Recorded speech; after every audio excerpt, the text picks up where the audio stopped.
Hi there, it's April 8th and time for day 99 of Through the Bible in 1 Year. We're on Samuel, chapters 4 to 8.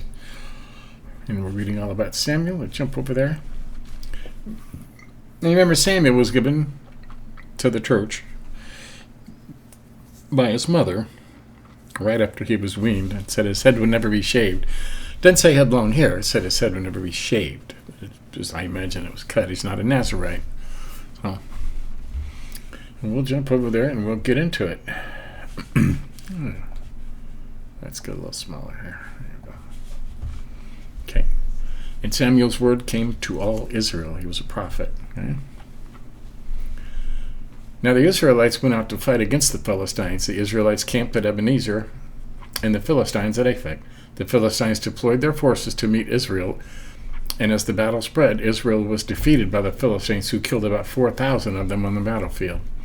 When the soldiers returned to camp, the elders of Israel asked, "Why did the Lord bring defeat on us today before the Philistines? Let us bring the ark of the Lord's covenant from Shiloh, so that they may go with us and save us from the hand of our enemies."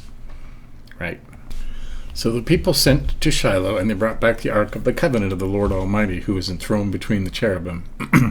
And Eli's two sons, Hophni and Phinehas, were there with the ark of the covenant of God.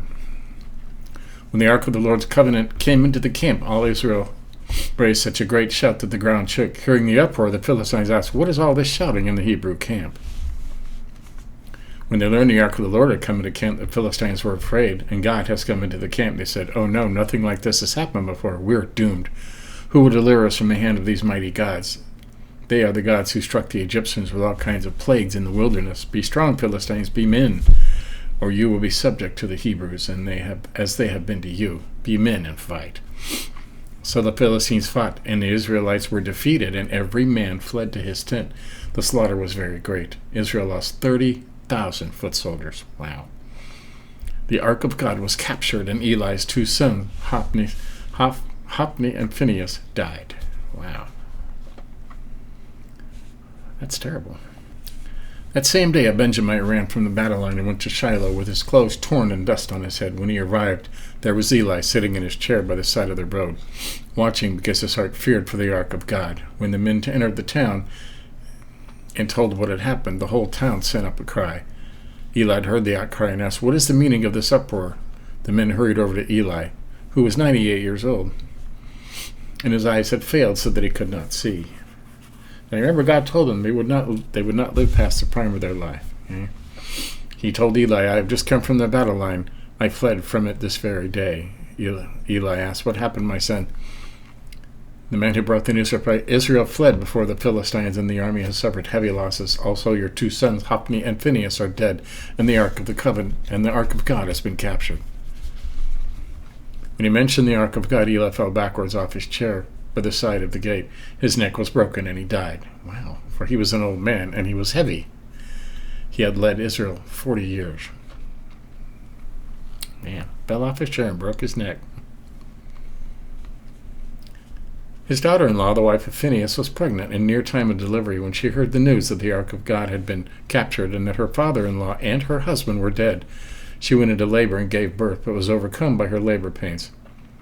As she was dying, the women attending her said, "Don't despair, you have given birth to a son." But she did not respond or pay any attention. So she named the boy Ichabod, saying, "The glory has departed from Israel because the capture of the ark and the deaths of her father-in-law and her husband." She said, "The glory has departed from Israel, for the ark of God has been captured." The ark in Ashdod and Ekron. After the Philistines had captured the ark, they took it from Ebenezer and Ashdod. Then they carried the ark into the dragon's temple and set it beside Dagon's temple. When the people of Ashdod rose early the next day, there was Dagon fallen on his face on the ground before the ark of the Lord. They took Dagon and put him back in his place, but the following morning when they arose, there was Dagon fallen on his face on the ground before the ark of the Lord. His head and hands had been broken off and were lying on the threshold. Only his body remained. That is why to this day neither the priests of Dagon nor any of the followers who entered Dagon's temple at Agon step on the threshold. The Lord's hand was heavy on the people of Ashdod and its vicinity. He brought devastation on them and afflicted them with tumors. When the people of Ashdod saw that what was happening, they said, "The ark of God of Israel must not stay here with us, because his hand is heavy on us and on Dagon our God." So they called together all the rulers of the Philistines and asked them, "What shall we do with the ark of the God of Israel?" They answered, Have the ark of the God of Israel moved to Gath." So they moved the ark of God of Israel.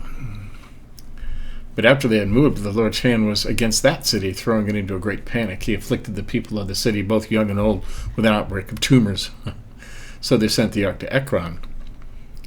As the ark of God was entering Ekron, the people cried out, "They have brought the ark of the God of Israel around us to kill us and our people."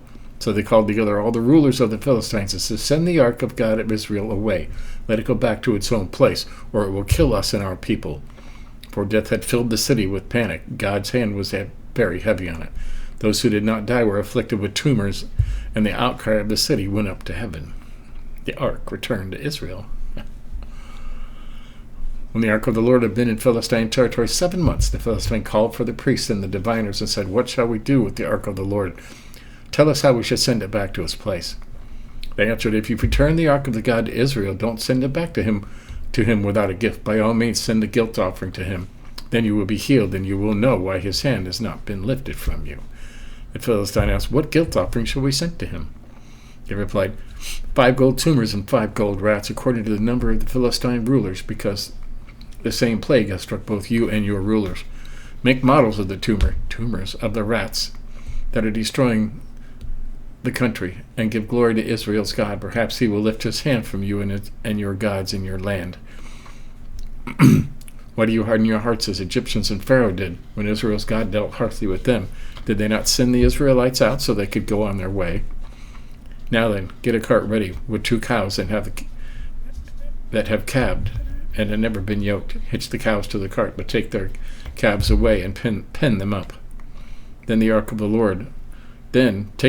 Lord and put it on the cart, and in a chest beside it, put the gold object you are sending back to him as a guilt offering, and send it on its way. But keep watching it. If it goes up to its own territory, behold, toward Beth-Shemesh, then the Lord has brought this great disaster on us. But if it does not, then we will know that it was not his hand that struck us, that it happened by chance. All right, chance. Got that? So they did this. They took 2 such cows and hitched them to the cart and pinned up their calves. They placed the ark of the Lord on the cart, along with the chest containing the gold rats and models of the tumors. Then the cows went straight up toward Beth-Shemesh, keeping on the road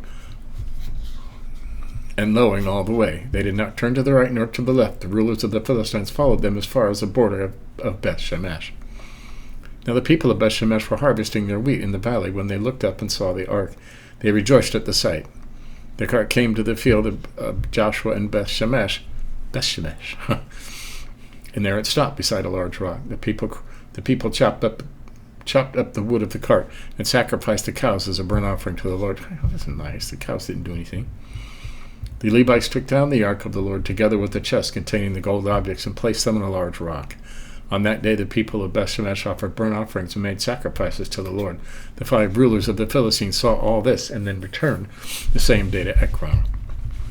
These are the gold tumors the Philistines set as a guilt offering to the Lord, each one on each for Ashbud, Gaza, Ekron, Gaphon, and Ekron. And the number of gold rats according to the number of Philistine towns belonging to the 5 rulers, the fortified towns with their country villages. The large rock on which the Levites set the ark of the Lord is a witness to this day in the field of Joshua and Beth-Shemesh. This is a long read today. But God struck down some of the inhabitants of Beth-Shemesh, putting 70 of them to death because they looked into the ark of the Lord. The people mourned because of the heavy blow the Lord had dealt them. And the people of Beth-Shemesh asked, "Who can stand in the presence of the Lord, this holy God? To whom will the ark go from here?" Then they sent messengers to the people of Kiriath-Jearim, saying, "The Philistines have returned the ark of the Lord. Come down and take it up to your town." So the men of Kiriath-Jearim came and took up the ark of the Lord. They brought it to Abinadab's house on the hill, and consecrated Eleazar his son to guard the ark of the Lord. The ark remained in Kiriath-Jearim for a long time, 20 years in all. Samuel subdues the Philistines at Mizpah. Then all the people of Israel turned back to the Lord. So Samuel said to all the Israelites, "If you return to the Lord with all your hearts, and rid yourselves of the foreign gods of the Ashtaroths, and commit yourselves to the Lord, and serve him only, and he will deliver you out of the hand of the Philistines." So the Israelites put away their Baals and Ashtaroths, and served the Lord only. Then Samuel said, "Assemble all Israel at Mizpah, and I will intercede with the Lord for you." When they had assembled at Mizpah, they drew water and poured it out before the Lord. On that day they fasted, and there they confessed, "We have sinned against the Lord." Now Samuel was serving as the leader of Israel at Mizpah. Here we go. When the Philistines heard that Israel had assembled at Mizpah, the rulers of the Philistines came up to attack them. Really? When the Israelites heard of it, they were afraid because of the Philistines. They said to Samuel, "Don't stop crying out to the Lord our God for us, that he may rescue us from the hand of the Philistines." Then Samuel took a suckling lamb and sacrificed it as a whole burnt offering to the Lord. He cried out to the Lord on Israel's behalf, and the Lord answered him. While Samuel was sacrificing the burnt offering, the Philistines drew near to engage Israel in battle. But that day the Lord thundered with loud thunder against the Philistines and threw them into such a panic that they were routed before the Israelites. The men of Israel rushed out of Mizpah and pursued the Philistines, slaughtering them along the way to a point below Beth-kar. Then Samuel took a stone and set it up between Mizpah and Shen. He named it Ebenezer, saying, "Thus far the Lord has helped us." So the Philistines were subdued, and they stopped invading Israel's territory. Throughout Samuel's lifetime, the hand of the Lord was against the Philistines. The towns from Ekron to Gath that the Philistines had captured from Israel were restored to Israel, and Israel delivered the neighboring territory from the hands of the Philistines. And there was peace between Israel and the Amorites. Samuel continued as Israel's leader all the days of his life. From year to year, he went on a circuit from Bethel to Gilgal to Mizpah, judging Israel in all those places. But he always went back to Ramah, where his home was, and there he also held court for Israel, and he built an altar there to the Lord. Israel asked for a king. When Samuel grew old, he appointed his sons as Israel's leaders. The name of his firstborn was Joel, and the name of the second son was Abishai. And they served at Beersheba. But his sons did not follow his ways. They turned aside after dishonest gain and accepted bribes and perverted justice. Democrats. So all the leaders of Israel gathered together and came to Samuel at Ramah. They said to him, "You are old, and your sons do not follow your ways. Now appoint a king to lead us, such as the other nations have." But when they said, "Give us a king to lead us," this displeased Samuel, so he prayed to the Lord, and the Lord told to him, "Listen to all the people that are saying to you, it is not that they have rejected, but they have rejected me as their king, as they have done from the day I brought them out of Egypt until this day, forsaking me and serving other gods, so they are doing to you. Now listen to them, but warn them solemnly, and let them know what the king who will reign over them will claim as his rights." Samuel told all the words of the Lord to the people who were asking him for a king. He said, "This is what the king who will reign over you will claim as his rights. He will take your sons and make them serve with his chariots and horses, and they will run out in front of his chariots. Some he will assign to be commanders of thousands and commanders of 50s, and others to plow his ground and reap his harvest, still others to make weapons of war and equipment for his chariots. He will take your daughters to be perfumers and cooks and bakers. He will take the rest of your fields and vineyards and olive groves and give them to his attendants. He will take a tenth of your grain and of your vintage and give it to his officials and attendants. Your male and female servants and the best of your cattle and donkeys he will take for his own use. He will take a tenth of your flocks, and for yourselves, you yourselves will become slaves. When that day comes, you will cry out for relief from the king you have chosen, but the Lord will not answer you on that day." But the people refused to listen to Samuel. "No," they said, "we want a king over us. Then we will be like all the other nations, with a king to lead us and to go out before us and fight our battles." When Samuel heard all that the people said, he repeated it before the Lord. The Lord answered, "Listen to them and give them a king." Then Samuel said to the Israelites, "Everyone go back to your own town." Well, There you go.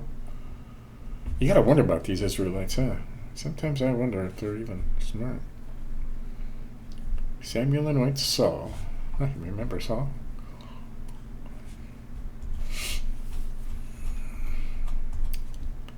Saul made king. Rescues city Saul. All about Saul tomorrow. Remember, Saul was the king. He was the king before David. So we're going to get into David here pretty soon. We know he was already born. He's alive. He's a shepherd up in the fields. That's a very young boy, I imagine. And Saul will rule for a while, and that's a whole other... Getting into the meat and potatoes of the Old Testament now, which is kind of cool. So, oh yeah, cool. Make sure we're completed. We are completed. So there you have it. Catch up on any you may have missed. You want to say you got the whole Bible in 1 year. So until next time, keep reading, keep studying. Give us a like if you think about it. See you tomorrow.